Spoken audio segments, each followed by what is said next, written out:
Okay, now I'm going to turn it around and we shall get all the cam followers in now. I had realised as I was making it, when this is in, I've got brass tubing lining this. There was no way for me to take this out.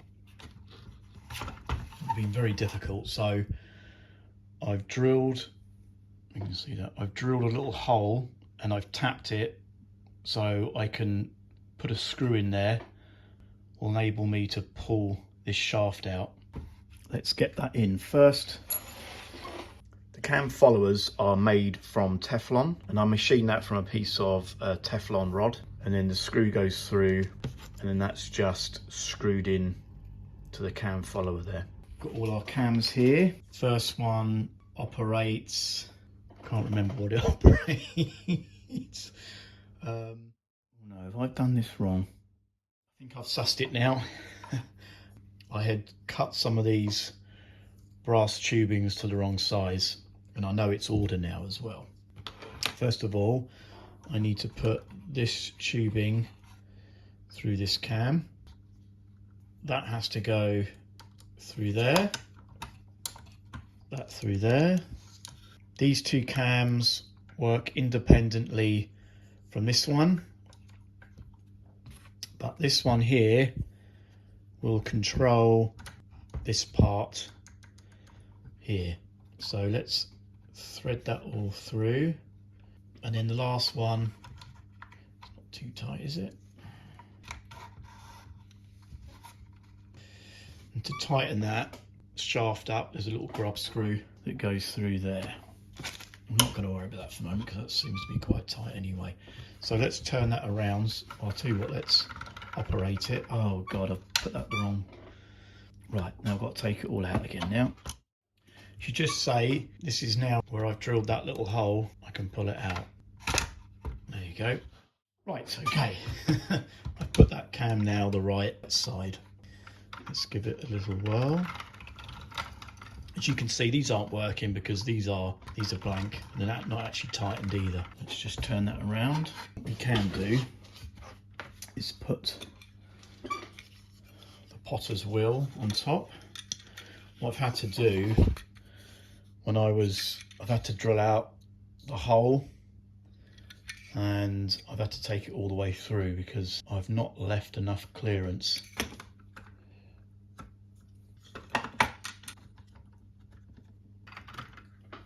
Lovely, I'm pleased with that. I can't understand because I'm sure I should have had a lot more problems. That's gone really well. All I need to do is connect these cams somehow to the sculpture. So that's my next job.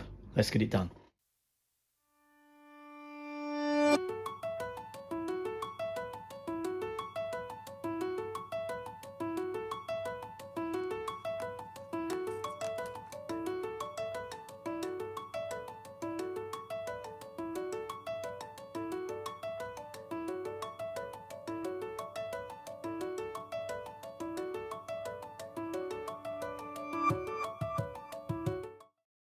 I've made some decisions about how the potter is going to be operated, and I will just take you through those. Now this is the foot pedal. I've made some changes. Originally I just had that screwed in and I was going to have it operated from underneath the foot pedal somewhere, but now it goes right the way through the potter's wheel, and as if you can see the lever as the pedal goes up and down, and that's attached then to that cam follower, so it just goes up and down. Next one is the torso. Just has a slight movement, so it's just a lean in and a lean out, and I've done that via this lever here, and that goes all the way down to this cam here. Also the head, now that's attached to some flexible guitar wire that slipped down through that brass tubing. That goes all the way down, comes all the way down here, and you can see the wire. Attached to that wire, I will have this lever, so the head will turn left and right. So I'll show you from behind. So as that goes up and down, that goes side to side. And that will obviously, that will be attached somehow. The arms will be attached to this point here. So it's able to go up and down with the throwing of the pot. I'm going to cut my cams now, and I'm going to do that by going through each cam individually as I go through a full cycle of the automata, and then I'll scribe in where I want the movement to be, and then I can cut it out. I'm going to mark out my cam. You can see my dodgy pencil marks here, but I do know between the larger circumference and the smaller circumference, I made a little mark there, which is 10 millimeters. So that's my maximum and my minimum depth.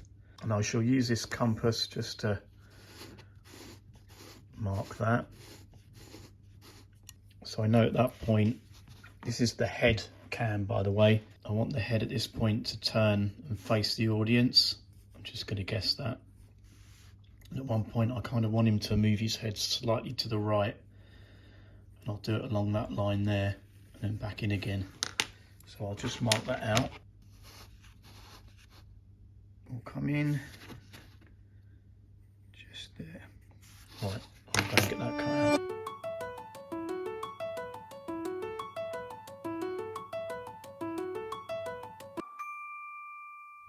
Okay, so I've made a few extra additions. I've had to add some springs to the cam followers to keep them onto the cams. And I've done this using a little collet to hold the spring in, and I'm then able to adjust the tension. Just want to show you what I'm doing with the arms.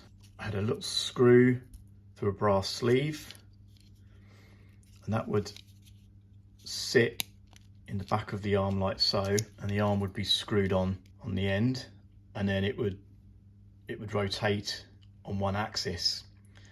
Now it's slightly restricting on the potter, so I thought I could create some sort of a ball joint. What I've done is I've drilled a hole slightly smaller than the diameter of the head there. This is really soft, so I can push it in, and then using this tool on the end of a drill, I've hollowed it out inside, creating a larger cavity, which now has a lot more movement. It's a lot more free. I'm now able just to stick that in the back, which means I can close this back up as well and get it stuck in.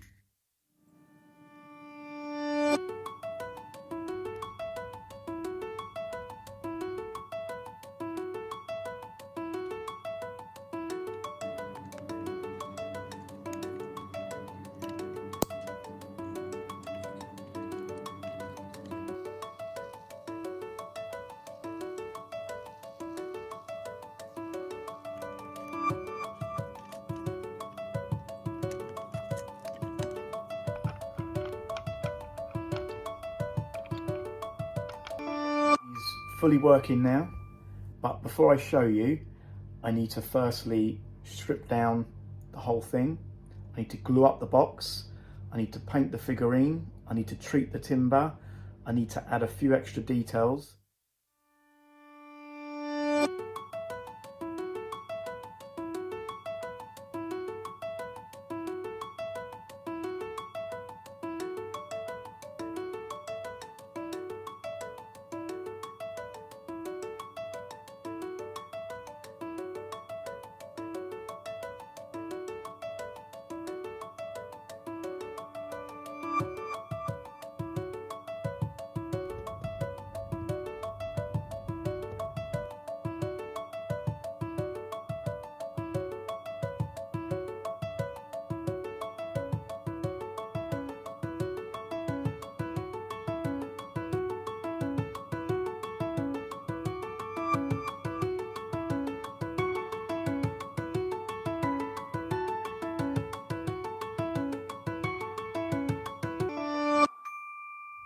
This is the final detail to go onto the potter, and then it's all finished. This piece of timber is from pottery industry. It's from Stoke-on-Trent, which is the epicentre of pottery here in the UK. And I just thought that was a nice little touch. Before I show you the video of the automata working, and if you've made it this far, thank you so much for watching. I've really enjoyed this build.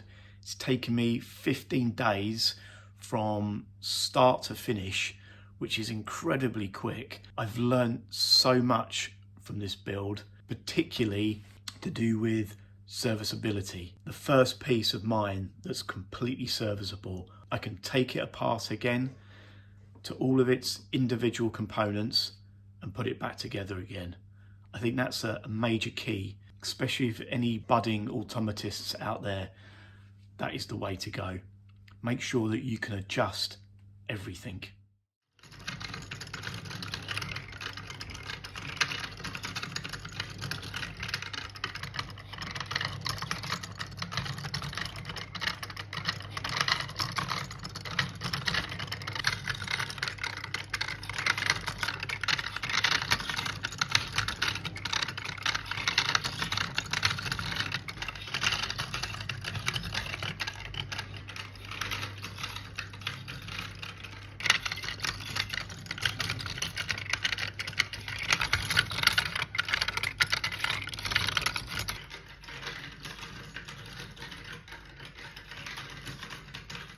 I do plan on doing some more videos. I'd like to show you my next project. I built this automata about 8 years ago. He's never really worked properly, so I've been spending the last week redesigning him. He's quite complex, so I think this will be a really good project.